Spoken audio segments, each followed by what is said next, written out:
बड़े ही कमाल की बात कही है। इस दुनिया में कोई भी इंसान परफेक्ट नहीं है, इसीलिए पेंसिल के साथ में इरेजर भी लेना पड़ता है। आज की जो कहानी है एक सिक्योरिटी गार्ड की कहानी है।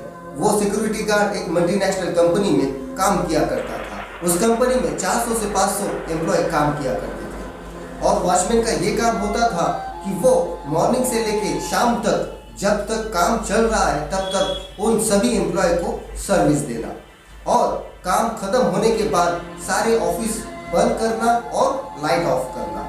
तो ये सिलसिला उसके लाइफ में चलता रहता।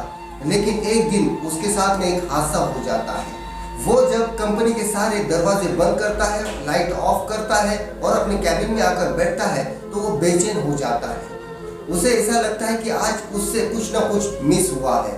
तो वो कंपनी के सारे ऑफिस जाकर 1 बाय 1 ऑफिस ओपन करता, लाइट ऑन करता और चेक कर फिर से बंद कर देता। लेकिन उसे एक ऑफिस के अंदर एक एम्प्लॉय बेहोश मिल जाता है। वो एम्बुलेंस को कॉल कर उस एम्प्लॉय को हॉस्पिटल में एडमिट करवा देता है। दूसरे दिन जब एम्प्लॉय को होश आ जाता है, वॉचमैन उससे मिलने के लिए जाता है और मिलने के बाद वो एम्प्लॉय उस वॉचमैन से पूछता है, तुम्हें कैसे पता कि मैं ऑफिस के अंदर बेहोश हूँ? वॉचमैन कहता है, साहब अपनी कंपनी में 400 से 500 एम्प्लॉय काम करते हैं, लेकिन उन 400-500 एम्प्लॉय में से आप अकेले ऐसे इंसान हो कि जो मुझे हर रोज गुड मॉर्निंग और जाते समय मुस्कुराते हुए गुड नाइट कहते हो और बाकी के जितने एम्प्लॉय हैं वो मुझसे सही से बात तक नहीं करते। तो जैसे कि कल आपने मुझे गुड मॉर्निंग तो कहा था, लेकिन जाते समय आपने मुझे गुड नाइट नहीं कहा। तो मैं बेचैन हो गया था और मुझे ये एहसास हो चुका था कि आपने मुझे मॉर्निंग में गुड मॉर्निंग कहा था, लेकिन आपने गुड नाइट नहीं कहा।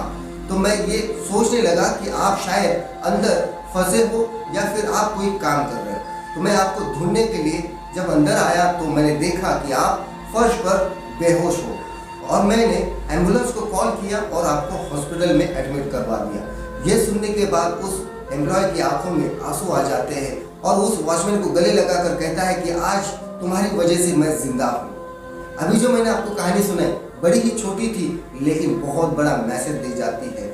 हम जैसा व्यवहार सामने वाले के साथ में करेंगे, वैसा ही व्यवहार हमें उससे मिलेगा।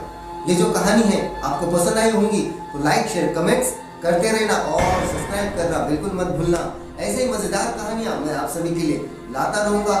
बने रहिए मेरे साथ। Wish all the best. जय हिंद, जय भारत।